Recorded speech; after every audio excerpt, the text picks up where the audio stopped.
Hello friends, मैं मिथिला जी की दुनिया से मिथिला। तो आज देखिए मैं करेला बनाने जा रही हूँ। आज बिल्कुल मैं नए डिज़ाइन से करेला बनाऊँगी सॉरी। तो ऐसे करेले आपने कभी नहीं बनाए होंगे, मेरी माँ बनाती थी। तो ये देखिए, ये मेरे पौना किलो मतलब आधा किलो से थोड़ा दो एक करेला ज़्यादा ही है।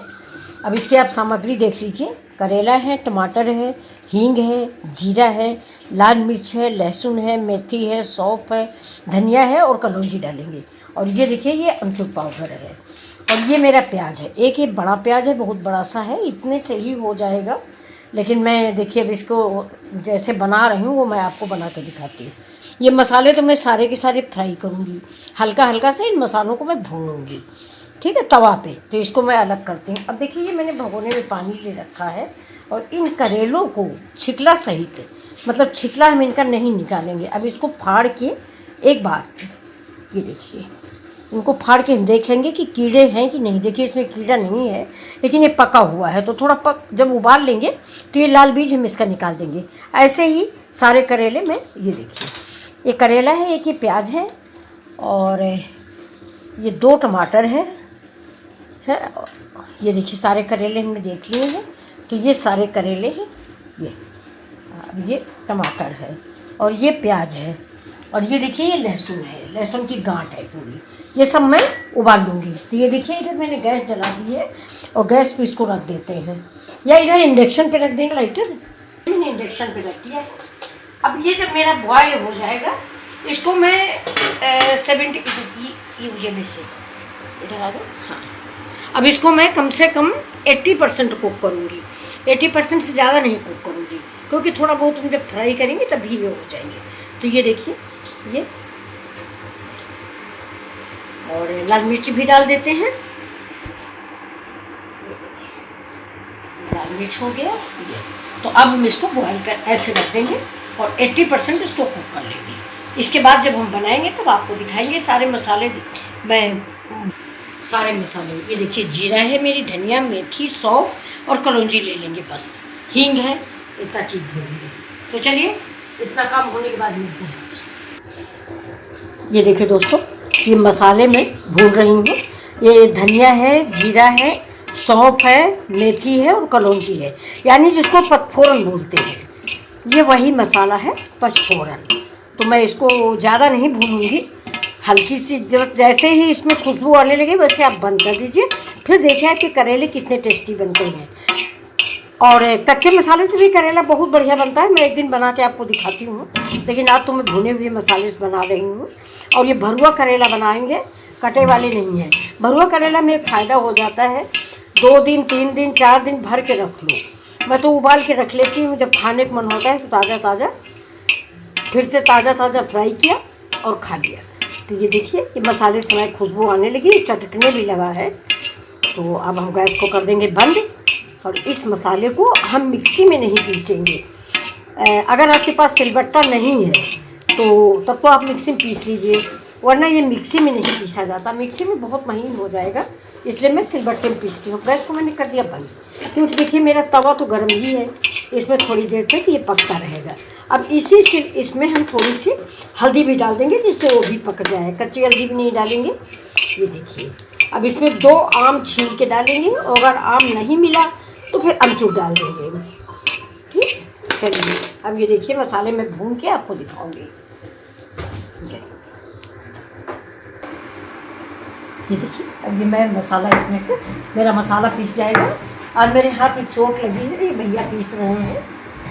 ये देखिए, पता नहीं कैसे हाथ में आज चोट लग गई दोस्तों, समझ नहीं आ रहा है कि क्या प्रॉब्लम है। ये देखिए, ये मसाला भी ज़्यादा महीन नहीं पीसेंगे, थोड़ा दरबरा टाइप का पीसेंगे, क्योंकि हमारे यहाँ सबको थोड़ा करेला में दांत के नीचे मसाला आता है तो अच्छा लगता है। अब इसमें हम बनाएंगे करेला तो थोड़ा अदरक मिक्स करेंगे। और देखिए, ये भी मुझे पीसना है। ये करेला है, ये देखिए इतने पत्ते निकल गए, तो इसको फेंक देना है। इस बीज का हम इस्तेमाल नहीं करेंगे ये, लेकिन ये जो हरा वाला निकला है इसको हम पीस लेंगे प्याज और लहसुन के साथ। जब प्याज पीसेंगे उसी के साथ इसको भी पीस लेंगे। तो देखिए दोस्तों, ये करेला मेरा उबल गया है। देखिए, मैंने छिलके से करेला उबाला है, इसका सारा बीज निकाल लिया है। बीज भी हमने पीस लिया है, जो मसाले में मिक्स कर लेंगे। देखिए, अभी इसमें 1-2 रह गया है ये, तो ये हम निकाल देंगे।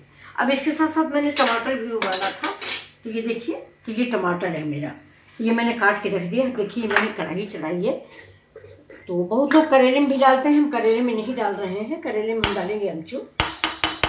ये थोड़ा देसी घी डाला है, और देसी घी के साथ साथ इसमें हम डालेंगे जीरा। ये देखिए जीरा पड़ गया, बिल्कुल। थोड़ा सा इसमें जाएगा प्याज। आप प्याज ज़्यादा अगर पसंद करते हैं तो प्याज ज़्यादा डाल सकते हैं। देखिए प्याज थोड़ा सा, टमाटर मेरे 1-2 ही है, इसलिए मैंने प्याज थोड़ा कम डाला है। अभी प्याज भूनेंगे, और फिर इसके साथ साथ थोड़ा सा गरम मसाला। और अगर आपको लहसुन पसंद है तो लहसुन भी डालिए, मैंने नहीं डाला है। ये लहसुन भी डाल दिया है। अब गैस को कर देते हैं तेज। 1 लाल मिर्च है, ज़्यादा बच्चे खाते हैं इसलिए हम ज़्यादा तीखा नहीं करेंगे। ये ऐसी चटनी आपने ना बनाई होगी, ये वह चटनी हम टमाटर की बना रहे हैं। देखिए प्याज थोड़ा सा और पक जाए, प्याज ज़्यादा पकाएंगे नहीं, क्योंकि ज़्यादा अगर पक जाता है तो प्याज की मिठास ख़त्म हो जाती है।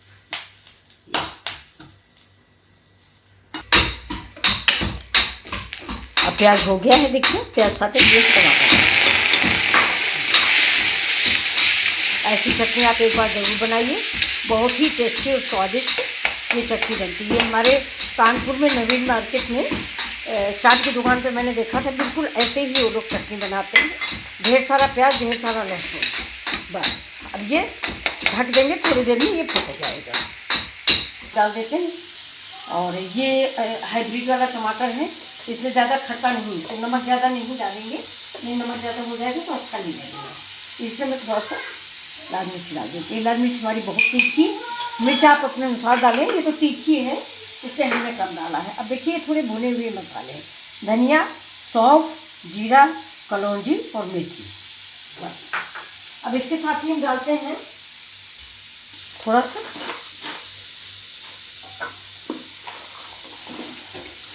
गुड़। अब डालेंगे पानी, जिससे टमाटर जो है मिक्स हो जाए। बन चुकी है ये, मैंने गुड़ डाला है, गुड़ का स्वाद अलग आता है। आप चाहे तो वो डाल सकते हैं, चीनी भी। अब देखिए इसमें हम इतनी किशमिश डालेंगे और ये मखाने डाल देते हैं।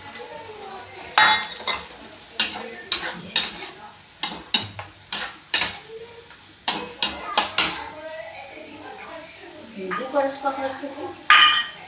इसमें टमाटर खट्टा कम है, अगर देसी टमाटर है तब तो नहीं, अगर ये हाइब्रिड वाला है तो इसमें थोड़ा सा नींबू का रस डालते हैं। अगर आपके पास विनेगर हो तो वो डालिए, वो ज़्यादा अच्छा होता है। नींबू के रस से ज़्यादा अगर व्हाइट विनेगर या ब्लैक विनेगर कोई भी है तो वो डाल दीजिए। ये देखिए अब इसमें थोड़ा सा धीमी आंच पे ज़रा सा और पकाएंगे, इसके बाद इसमें हम हरी धनिया डाल के तब आपको दिखाते हैं। अब पैन में हम डालते हैं थोड़ा सा तेल। तेल पड़ गया मेरा, लकड़ी वाली कड़छी का बिटवा। ये तेल गर्म हो गया, ये हमने इसमें जीरा डाल दिया, जीरा चटकने लगा है। अब इसमें हम डाल देंगे लहसुन।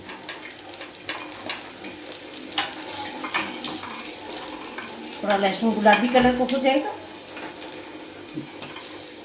या फिर प्याज।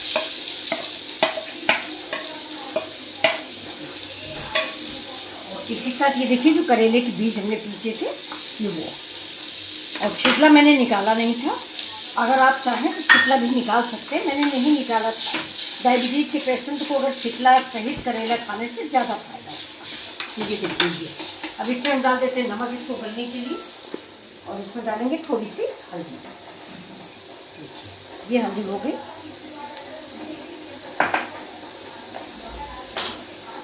अब इसमें नमक डालते हैं, करेला में स्वाद के अनुसार नमक और मिर्च आप अपने स्वाद के अनुसार डालें।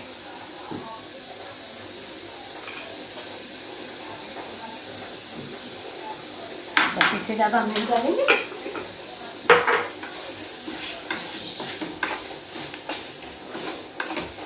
बस अभी थोड़ा सा मिक्स हो जाता है।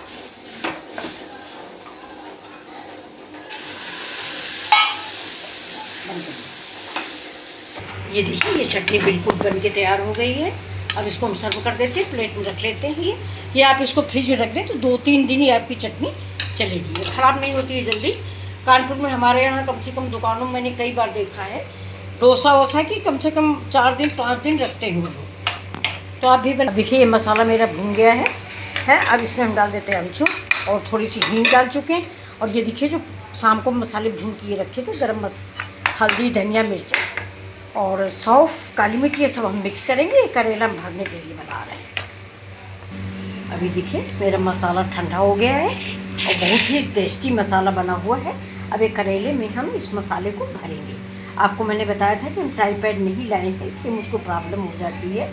तो अभी देखो संदेश को बुलाते हैं। वो मैंने बहुत बड़े बड़े थे, इसलिए मैंने थोड़ा 20 से 2-2 टुकड़े कर दिए। पूरा सब लोग खाते नहीं, बच्चे हैं छोटे छोटे ना, तो वो खाते नहीं हैं और जूठा कर देंगे, ये बर्बाद हो जाता है। इसलिए मैंने देखिए एक एक के 2-2 टुकड़े कर दिए। मसाला भर दिया, इससे लाल बीज था, लाल बीज निकाल दिए, खूब भर दिए। बहुत लोग हैं इसको धागे से बांधते हैं, फिलहाल हम धागे से बांध तो नहीं रहे हैं, क्योंकि थोड़ा बहुत अगर मसाला निकल भी जाता है तो वो तेल फेंका नहीं जाता है।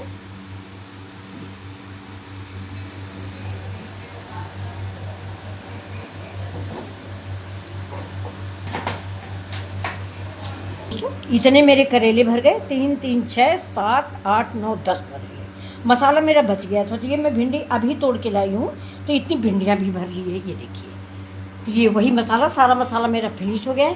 ये देखिए करेले मैंने छोटे छोटे पीस में किया है। आपको बताया ना कि बड़ा करेला होता है तो बच्चे बर्बाद करते हैं, खाते हैं नहीं। तो चलिए देखिए भी इन करेलों को हम, ये मेरा तेल गर्म हो गया है, इसमें हम फ्राई कर देंगे। ये उबले हुए करेले हैं, ज़्यादा कोई झंझट करने की इसकी ज़रूरत नहीं है। ये देखिए, और आपको हम बता रहे हैं कि हम कुल मिला के बस 5 करेले बनाएंगे। ये देखिए ये हम फ्रिज में रख देंगे।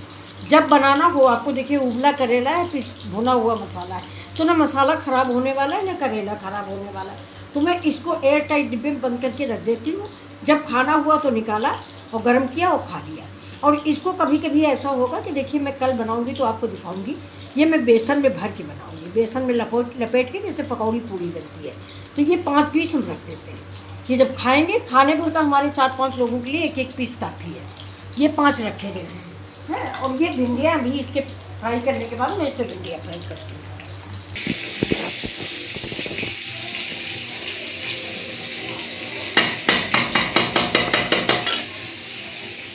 ये देखिए दोस्तों, ये मेरी भिंडी बन गई है। ये देखिए, ये तो भिंडी है, आपको दिखा रहे हैं। थोड़ा स्पून ले लेते हैं एक, हो सकता। ये देखिए ये तो मेरी भिंडी है। ये देखिए ये भिंडी है, बहुत ही टेस्टी और स्वादिष्ट भिंडी बन के तैयार हुई है। जली भी नहीं, बहुत धीमी धीमी आंच पे हमने पकाया है और बहुत ही स्वादिष्ट। ये तो करेले का मसाला है, इसलिए बहुत ही टेस्टी बनी हुई है। और ये देखिए ये मेरे करेले बन गए। ये गर्म है थोड़ा, इसीलिए मैं छू नहीं रही हूँ। ये मेरे करेले बन गए हैं। और ये मेरी टमाटर की मीठी खट्टी मीठी चटनी है। ये खट्टी मीठी चटनी। तो आपको हमारी आज की डिश कैसी लगी है? तो अगर आपको मेरी डिश अच्छी लगी हो तो प्लीज़ लाइक, शेयर और सब्सक्राइब करना ना भूलें। अच्छा, नमस्कार दोस्तों। जो भी गलत हो उसको आप थोड़ा अपना समझ के माफ़ करें और लाइक, शेयर, सब्सक्राइब जरूर करें। Thank you. मैं मिथिला।